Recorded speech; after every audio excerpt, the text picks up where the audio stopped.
inside cytoplasma from cytoplasma nucleus, and from nucleus axon, membrane, and a nerve end. From this snapshot, we can go into about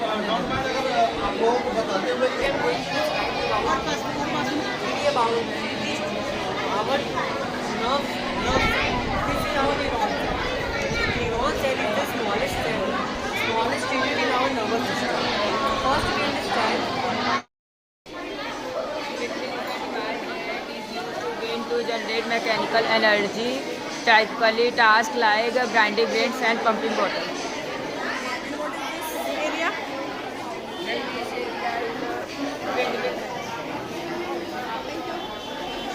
Is a device that is wind used. The device that is used to wind to generate mechanical energy, typically tasks like that, grinding grains and pumping water. You are using the windmill electricity here, wind electricity here. Okay. And here you can also use this? Yes. How you can use this? Okay, windmill produce electricity, you can conserve here and it is used by producing electricity. Okay, brain. Is it very important in our body? Can you signify the brain with the computer?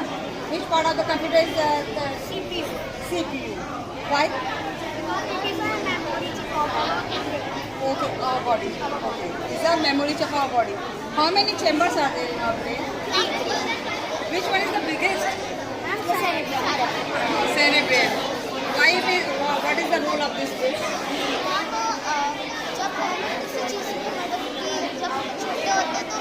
Memory जो होता है वो हम लोग के cerebrum में store हो जाता है, इसलिए हम लोग का इसमें मेन रोल होता है. Okay. So what is the weight of this part?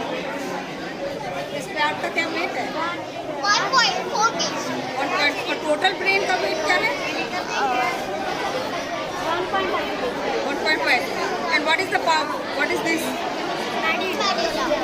It is important? Yes. How?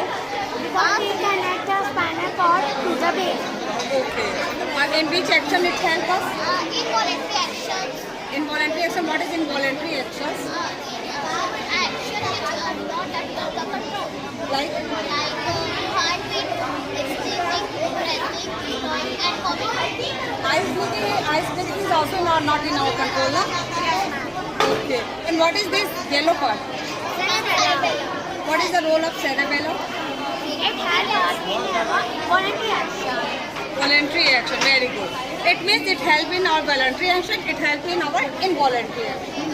Okay, and it is our memory chip, no? Where we can find our brain? In our skull. In our skull. It is the uppermost part of the body. Okay.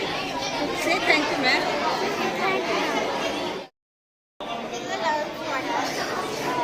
The lungs work by taking oxygen from the air when we inhale and release carbon dioxide when we exhale. Oxygen passes through the airways into the air sac, which is known as alveolia. This model is essential for supplying oxygen to the body and removing waste gases. They enable the exchange of gases. What are lungs? The lungs are two organs in the chest that allow for breathing. Lungs is important for our body. Is it important? Yes. How does it help in our body? They help it for breathing. Okay. It means we can take the oxygen, carbon dioxide from outside. We take carbon dioxide from outside, no? No. This thing we take outside. Oxygen. Oxygen. Okay, so where is the carbon dioxide we get? Carbon dioxide कहाँ से आता है? तो हम कहते हैं ना हमने ऑक्सीजन लिया, कार्बन डाइऑक्साइड किया, तो कार्बन डाइऑक्साइड कहाँ से आता है?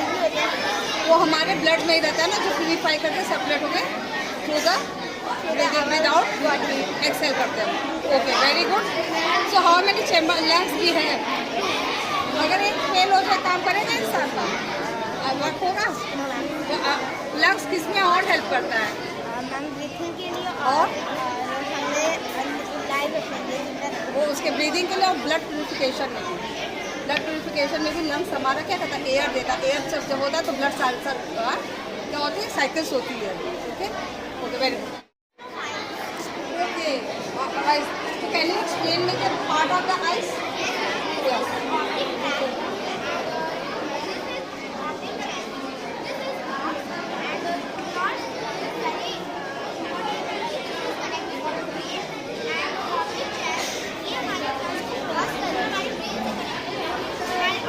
Tell me what is the black part of the eyes is called? This black part of eyes is called pupil, and this white part of eyes is called lens.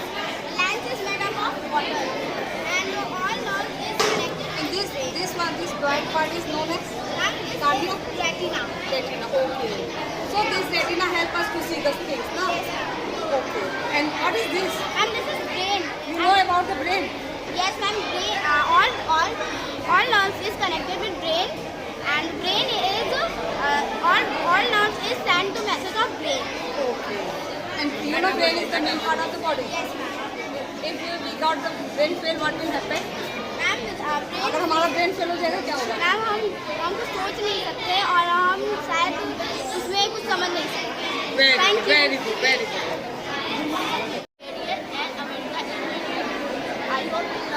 I hope you learn in democratic and learn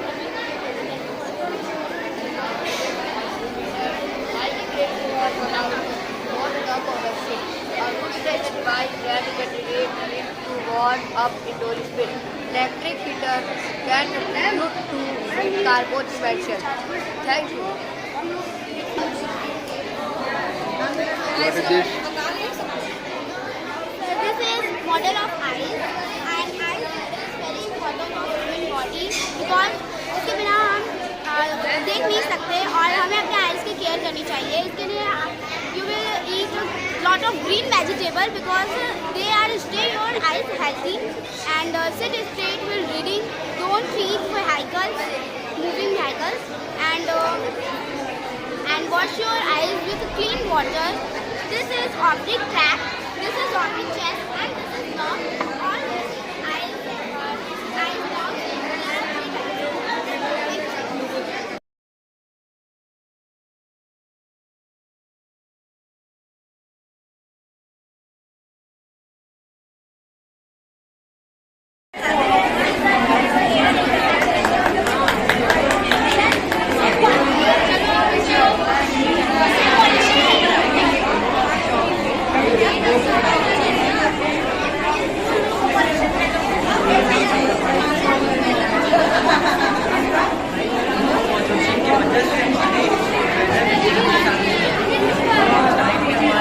And today I am going to describe you about 3G our nerve cell. This is our neuron cell. Neuron cell is the smallest unit in our nervous system. So first we understand how many types of neurons. There are two types of neurons, sensory neurons and motor neurons. Sensory neurons take information from affected area. वहाँ affected area से information लेती है और हमारे brain को पहुँचाती है कि वो चीज़ गर्म है, हमें सब समझ में आता है. फिर मोटर न्यूरॉन्स हमें बताते हैं कि वो चीज गलत है, वहां से हाथ हटाना है, वो गर्म चीज है, हम वहां से हाथ हटा लेते हैं. मैम फिर हम इसका फंक्शन देखते हैं यहाँ पे. मैम इस दोनों न्यूरॉन्स का वर्क है. हमारा न्यूरॉन सबसे पहले जो इंफॉर्मेशन सिग्नल का है वो डेंड्राइट्स मिलेगा. उसके बाद हमारे साइटोप्लाज्मा मिलेगा. साइटोप्लाज्मा से सिग्नल जाएगा न्यूक्लियस में. न्यूक्लियस से एक्सॉन एंड मालिन शीट के बाद नर्व सेल, ये फिर दूसरे न्यूरॉन में ट्रांसफर हो जाएगा. Thank you ma'am. Hello everyone, I am Saitri Jeshwar, to standard 8 and we are here to represent MATLAB model. And do you know about what is a graph? Okay, let me explain. A graph is a visual representation of a data that also represents the variables. And there are various types of a graph, that is a line graph, a pie chart, and histogram. Thank you. Sir क्या नाम है, पहले आपको बता. मेरा नाम जैनेन्द्र श्रीवास्तव है और मेरी बेटी LKG में पढ़ती है और आज इसका प्रोग्राम है यहाँ पे. जी. कैसा लगा एग्जीबिशन आपने देखा? जी जी बहुत बढ़िया देखा, और बहुत बच्चे इतने बढ़िया कार्यक्रम किए हैं अपना, और इतना बढ़िया साइंस का ज्यादा प्रोडक्ट बनाए हैं। इतना बढ़िया लग रहा है कि छोटे छोटे बच्चे इतने माइंडेड हैं, लेकिन स्कूल का नाम रोशन कर रहे हैं। बहुत बढ़िया लगा, बहुत अच्छा। स्कूल का प्रयास आपको कैसा लगा? बहुत बढ़िया प्रयास। यहाँ पे जो प्रधानाचार्य है मैडम है, और जो मैडम लोग हैं, सब बहुत बढ़िया कार्यक्रम, और बहुत बढ़िया बच्चे को ट्रेन कर रहे हैं, पढ़ा रहे हैं, आगे बढ़ा रहे हैं। हम यहाँ के खुद स्टूडेंट हैं, हम आज से 30 साल पहले इसी में पढ़ते थे। अब जी अपने बच्चों को भी हमने इसी में डाला। बहुत अच्छा। मैम आपका क्या नाम है? Ma'am sir my name is Priya Srivastava. Ma'am आज आप एग्जीबिशन बच्चों का देख रही हैं, जी कैसा लगा पहले ये बताएं। जी सर बहुत अच्छा लगा, बहुत बढ़िया। बच्चों के प्रयास को आप क्या कहेंगे? जी सर बहुत बढ़िया, बहुत अच्छा प्रयास किए हैं बच्चे। आगे भी इसी तरह प्रयास करते रहें, और आगे भी हम लोगों को ऐसे अच्छा रिजल्ट देखने को मिले कि ऐसे ही बच्चे आगे बढ़ें और आगे अपने स्कूल का नाम रोशन करते रहें। विद्यालय की शिक्षण व्यवस्था के बारे में आप क्या कहना चाहेंगे? जी शिक्षा व्यवस्था तो यहाँ की बहुत बढ़िया है, और आगे भी बहुत बढ़िया रहेगी, बहुत ही अच्छी रहेगी। और बेटी भी हमारी इसमें पढ़ती है, और ऐसे ही आगे बढ़े। और टीचर्स का भी बहुत योगदान है बच्चों के साथ साथ, जो इतनी मेहनत करते हैं, वो इतनी दिन रात सुबह से लेकर रात तक बच्चों को ट्रेन करते हैं, इसी तरह वो आगे ऐसे बच्चों को ट्रेन करते हैं। तमाम जो अभिभावक हैं जो अपने बच्चों को पढ़ाना चाहते हैं, जी उनके लिए आप क्या संदेश देना चाहेंगे? जी मैं हाथ जोड़कर उनसे निवेदन करती हूँ कि वो यहाँ पर आए, यहाँ की डेकोरेशन को देखें, और आगे इस यहाँ की व्यवस्था को देखकर बच्चों का ट्रेंड टैलेंट देखकर स्कूल में एडमिशन कराएं, और ज्यादा से ज्यादा जगह को शेयर करें कि हमारा प्लेवे स्कूल को आगे बढ़ाएं, नाम रोशन करें, और इसी स्कूल में एडमिशन लें। मैम सबसे पहले अपना परिचय दिया। मैं doctor Sheela Singh, managing director Gyananda law college, Gyananda academy and Gyananda public school, Amravati, Vindhyachal. Ma'am आज आप यहाँ किस विद्यालय में आए हुई हैं और यहाँ क्या कार्यक्रम है? आज नारघाट में स्थित प्लेवे स्कूल के एक CV Raman science and art exhibition का कार्यक्रम है, आयोजित किया गया है। इसमें मैं आई हुई हूँ, और इसमें मैंने बच्चों को के प्रयास को, बच्चों की प्रतिभा को देखा है, जो न कि सिर्फ साइंस और टेक्नोलॉजी से रिलेटेड एग्जीबिशन है, बल्कि बच्चे हिंदी, इंग्लिश, सोशल स्टडीज जैसे सब्जेक्ट पर भी इन्होंने डिमॉन्स्ट्रेट किया है, और एक एग्जीबिशन एक चीज लगाई हुई है जो अपने में अद्भुत है। और जिस प्रकार का कार्यक्रम इन्होंने किया है, और साइंस में जो टॉपिक इन्होंने उठाया है, जैसे आज का बर्निंग पॉइंट है सोलर एनर्जी, और सोलर एनर्जी को एडवांस करके नई टेक्नोलॉजी से कुछ नए इक्विपमेंट बनाने का काम, इस प्रकार के जो प्रोजेक्ट्स हैं उसको इन्होंने यहाँ पे डिमॉन्स्ट्रेट किया है, और साथ ही साथ बच्चे बता भी रहे हैं। इसी प्रकार से ना सिर्फ साइंस को हम देख रहे हैं, एयर प्यूरिफायर का इन्होंने यहाँ पे डिमॉन्स्ट्रेशन किया है। इसी प्रकार से न सिर्फ साइंस बल्कि आप जुडिशरी में भी इनका दखल है, और जुडिशरी के बारे में भी इन्होंने बताया हुआ है। इन्होंने हिंदी ग्रामर भी बताया हुआ है। हिंदी ग्रामर में संज्ञा, सर्वनाम किसे कहते हैं, विशेषण किसे कहते हैं, इसको भी इन्होंने यहाँ दर्शाया है।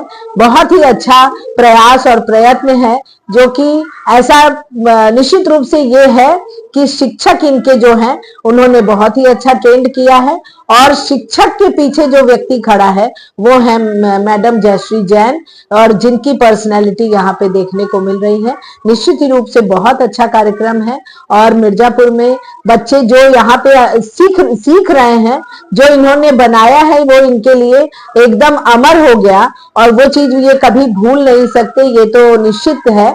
और इस प्रकार का मुझे लगता है कि अब और स्कूल जो है वो मैम को फॉलो करेंगे और प्लेवे को फॉलो करेंगे, और बहुत ही अच्छा प्रयास, बहुत ही अच्छा कार्यक्रम है। धन्यवाद।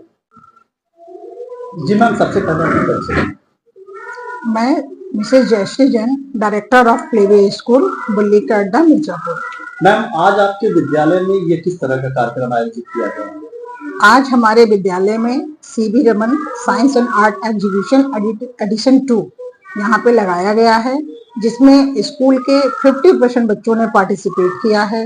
ये एग्जीबिशन इस चीज को दर्शाता है कि प्रैक्टिकल नॉलेज ही सबसे बड़ी नॉलेज है। जहाँ जितना बच्चे अंदर जाएंगे, एग्जाम्पल करेंगे, उसके डीप में जाएंगे, तो तरह तरह की चीजें उनको आएंगी, उनकी क्यूरियोसिटी बढ़ेगी और कहीं ना कहीं वो जो चीज वो सीखेंगे वो उनके लिए क्रिस्टल क्लियर होगी और उनके दिमाग पे अंकित हो जाएगी और वो अपनी लाइफ में उसको कभी नहीं भूल पाएंगे। और साथ ही साथ बहुत खूबसूरत तरीके से उनको पढ़ाई में इंटरेस्ट भी आएगा और वो आगे की ओर अग्रसर होंगे। मैम, बच्चों का प्रयास बहुत ही मनमोहक लग रहा है। कितने अंक देना चाहेंगे? अगर 10 अंकों में इनको देना हो तो कितने अंक देना चाहेंगे बच्चों के प्रयास? बच्चों को तो मैं 12 अंक देना चाहूंगा क्योंकि और कहीं ना कहीं हमारे टीचर्स भी बिल्कुल इक्वली उतने ही मार्क्स के हकदार हैं, क्योंकि बिना गाइड के तो कुछ नहीं होता। लोग कहते हैं गुरु ने जो सिखाया वही हमने सीखा, तो गुरुकुल की परंपरा पहले से ही चली आ रही है और गुरु को ही बच्चे फॉलो करते हैं। कभी कभी गुरु कुछ गलत भी बता देते हैं तो घर जाके बच्चे बोलते हैं कि नहीं, हमारे टीचर ने हमको यही बताया है, इसलिए हम इसी को सही करेंगे। इसलिए आज के जो गुरु हैं उनको और भी बहुत ज्यादा अवेयर रहना होता है और ये बिल्कुल मुझे भी आश्चर्य हो रहा है कि हमारे स्टाफ ने, हमारे टीचर्स ने इतना अच्छा प्रयास किया है और हमारे बच्चों को इस लायक बनाया है कि आज जितने भी लोग यहाँ पर आ रहे हैं सभी लोग बच्चों की बहुत प्रशंसा कर रहे हैं और डेफिनेटली बच्चे प्रशंसा के पात्र हैं। मैम, आखिरी सवाल कि आप दशकों से इस विद्यालय की प्रतिष्ठा को बरकरार रखी हुई है। विद्यालय के कई बच्चे आज राष्ट्र की सेवा में लगे हुए हैं, इसको आप किस नजरिए से देखती हैं और किस तरह से इस चुनौती को आप लेती हैं कि बच्चों का भविष्य संवर सके, बन सके? इसके लिए क्या क्या निगरानी रखा जाता है? बिल्कुल, जो है हम एक ऐसी संस्था से जुड़े हैं या हम एक ऐसी संस्था चला रहे हैं जहां पर शायद समाज को एक बेहतरीन आयाम देने के लिए उत्तरदायी हैं। तो हमारे बच्चे जितना अच्छा सीखेंगे, जितना अच्छा करेंगे, एक अच्छी सोच के साथ आगे बढ़ेंगे, तो आज जिस भी तरीके का पोल्यूशन है या जिस तरीके का भी क्राइम है या कुछ और किसी तरह की चीजें आ रही हैं, बच्चों के अंदर बहुत जागरूकता बने, वो अपने गोल की तरफ अग्रसर हों और उनको इस बात की पहचान मिले कि what is the good for me and what is the bad for me, और उस गुड थिंग के संग बच्चे आगे बढ़े, अपने भविष्य को संवारे, अपने समाज का, अपने देश का, अपने माँ बाप का और अपने स्कूल का नाम रोशन करें। इस कार्यक्रम के माध्यम से क्या इस कार्यक्रम के माध्यम से हम अपने समाज या अपने नगर वासियों को ये संदेश देना चाहेंगे कि भाई बच्चों की पढ़ाई, एक किताब पूरे पैन ऑफ इंडिया के लिए बनती है, लेकिन ये बिल्कुल जरूरी नहीं कि आप सारे चैप्टर्स को पढ़ाएं और पढ़ाने के बाद बस बच्चों को कोर्स पूरा कराएं। बिल्कुल टीचर्स को और लगता है कि बच्चों के लिए कोर्स ज्यादा है उसको कट कराएं, बट जितना पढ़ाएं सॉलिड पढ़ाएं और उनको कहीं ना कहीं किताबी ज्ञान के साथ साथ बच्चों के अंदर जागरूकता का ज्ञान देना, मॉरल वैल्यू का ज्ञान देना बहुत जरूरी है। और इसमें एक छोटी सी गुजारिश हम अपने पेरेंट्स से भी करना चाहेंगे, जितना वो स्कूल से एक्सपेक्ट करते हैं कि उसमें थोड़ी भूमिका वो खुद भी निभाएं, जिससे हमारा बच्चा डेफिनेटली समाज के लिए एक आयाम बन के स्थापित हो। Thank you so much.